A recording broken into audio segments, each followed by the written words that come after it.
শুধু কাজ করলেই তো হবে না, নিজের হেয়ার কেয়ারও কিন্তু অলওয়েজ সময় মতো করা উচিত। আমি কিন্তু চেষ্টা করি সেটা মেনটেন করতে। আমার শীতের দিকটা মানে ব্যাঙ্গালোরে আসার পর থেকে তো প্রায় সময়ই একটু যেহেতু ড্রাই থাকে ওয়েদারটা বা একটু ঠান্ডা ঠান্ডা ভাব থাকে, তাই বেশিরভাগ সময়ে কিন্তু আমার খুশকি হয়। তো খুশকির সমস্যাটা মেটানোর জন্য কিন্তু আমি অলওয়েজ যেটা করি সেটা হচ্ছে একটা সিরাম ইউজ করি। কোন সিরাম সেটা তোমাদের সাথে কোনো একটা ভিডিওতে অবশ্যই শেয়ার করব। তো আমি সেদিনকে কাজের মাঝে ওই সিরামটা একটু অ্যাপ্লাই করে নিচ্ছিলাম, কারণ সিরামটা অ্যাপ্লাই করে মিনিমাম 1 ঘন্টা রেখে তারপর শ্যাম্পু করে নিতে হয়। আমার কিন্তু বেশ কাজে দিয়েছে। আমি এত বছর ধরে অনেক প্রোডাক্ট ইউজ করেছি, কিন্তু কোনোদিনই আমার সেরকম কোনো রকমের কোনো ইমপ্রুভমেন্ট হয়নি।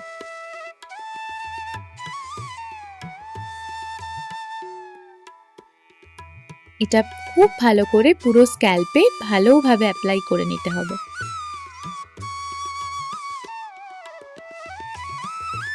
করে আমি একটু মাসাজ করে নিচ্ছিলাম।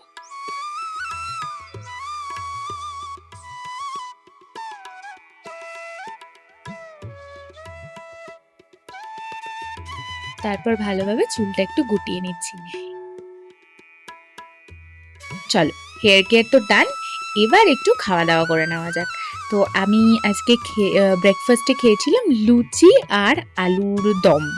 হ্যাঁ, বেসিক্যালি আমি লুচি একেবারেই খাই না, তেলে ভাজা কোনো কিছুই খাই না। তবে আমি সেদিন একটু খেয়েছিলাম, কারণ দেখবে যে কোনো জিনিসই একবার দুবার খেলে ভালোই লাগে। তারপর ব্রেকফাস্ট করে আমি চলে এসেছিলাম পর্দাগুলো চেঞ্জ করতে। জেনারেলি এই পর্দাগুলো আমি বেশ প্রথম থেকেই ইউজ করছি, মাঝে সাঝে খুলে ধুয়ে দিই, আবার এটাই টাঙিয়ে রাখি। কারণ কি বলতো, এই যে পর্দাটা খোলা পড়ার খুব ঝামেলা, আর আমি আমার পছন্দসই পর্দা সবসময় পাই না। তো আর তাছাড়াও 4টে করে পর্দা কিনতে হয়, সবসময় এরকম হয় না। আমি তো ডিমার্ট থেকেই পর্দাগুলো কিনি, গিয়ে হয়তো দেখি যে একটা যেটা ভীষণ পছন্দ সেটার দুটো আছে, আর বাকিগুলোর কিন্তু একটা একটা রয়েছে, বা যেটায় 4টে আছে সেটা আমার পছন্দ হচ্ছে না। তো সেই জন্য এই পর্দাগুলো এই এতদিন বাদে আমি আমার পছন্দসই 4টে পর্দা একই সেম প্রিন্টের খুঁজে পেয়েছি, তাই জন্য সেটা নিয়ে এসেছিলাম। তাই সেদিন ভাবলাম পর্দাগুলোও চেঞ্জ করে দিই।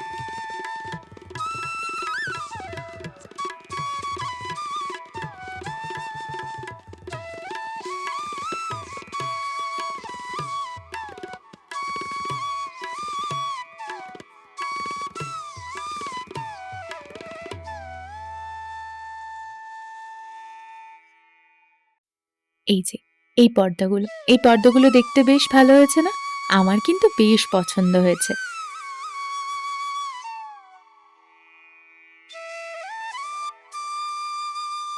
আর এই ভিডিওগুলো দেখলে তোমরা বুঝতেই পারবে যে এই ভিডিওগুলো কিন্তু একটু অন্যরকম হয়েছে। মানে এই যে ধরো আলোর ফোকাস টোকাসগুলো, আসলে বেসিক্যালি বিষয়টা এরকম যে এইটা আমি আমার হাজবেন্ডকে করতে বলেছিলাম, মানে রোহানকে আমি এটা করতে বলেছিলাম।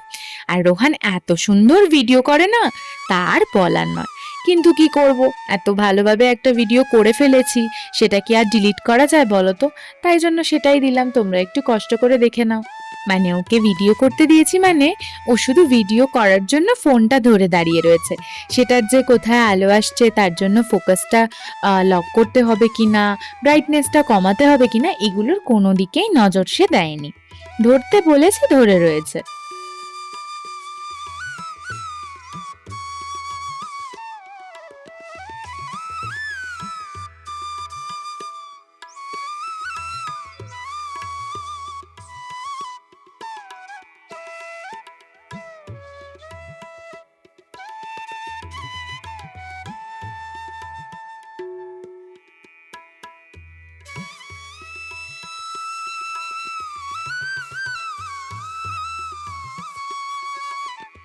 যাক, কথা বলতে বলতে এই দিকের পর্দাটা লাগানো হয়ে গেছে, এবার চলো ওই দিকের পর্দাটা লাগানো যাক।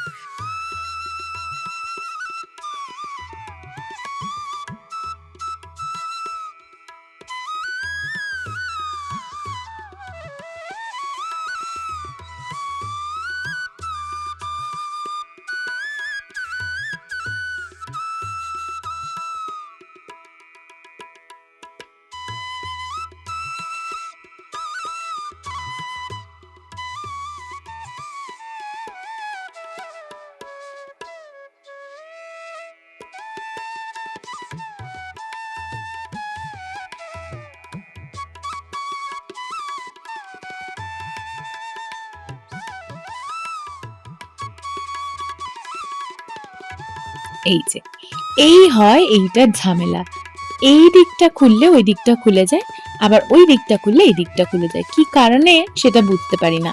টাইট করলেও আবার প্রপার টাইট হয় না, জানো তো। অবশ্য এটা কিন্তু আমরা লাগাইনি, এইটা লাগানোই ছিল, আমরা যখন এসেছিলাম তখন এইটা অলরেডি লাগানো ছিল পর্দার জন্য।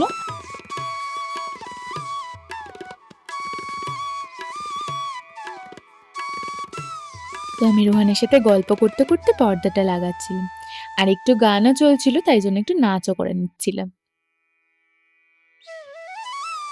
আমার এই স্বভাবটা সবসময় আছে, যখন তখন নাচ করা, যে কোনো মোমেন্টে নাচ করতে শুরু করে দিই।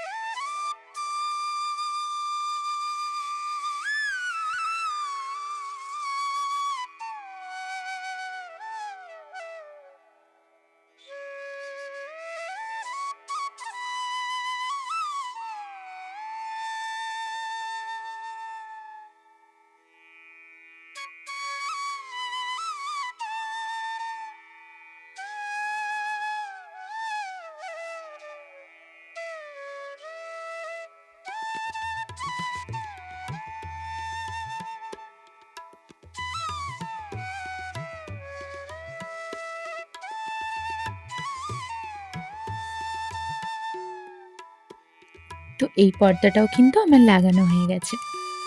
তো অলরেডি 1 ঘন্টাও হয়ে গেছিল, তো তাই শ্যাম্পু করে স্নানটা করে চলে এসেছি।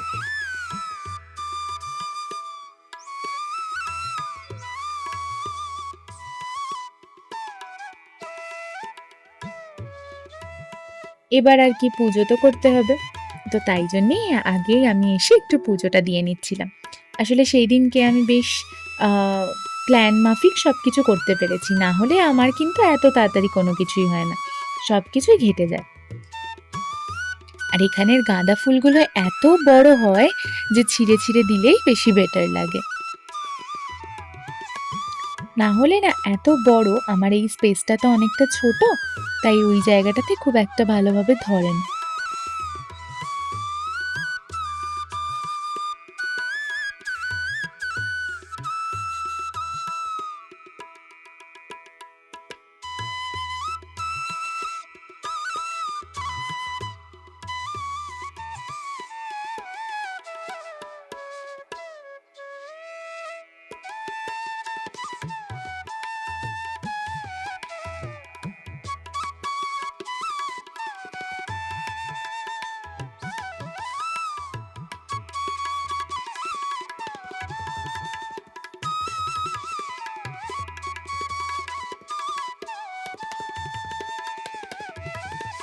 তারপর তুলসী মঞ্চে জল দিয়ে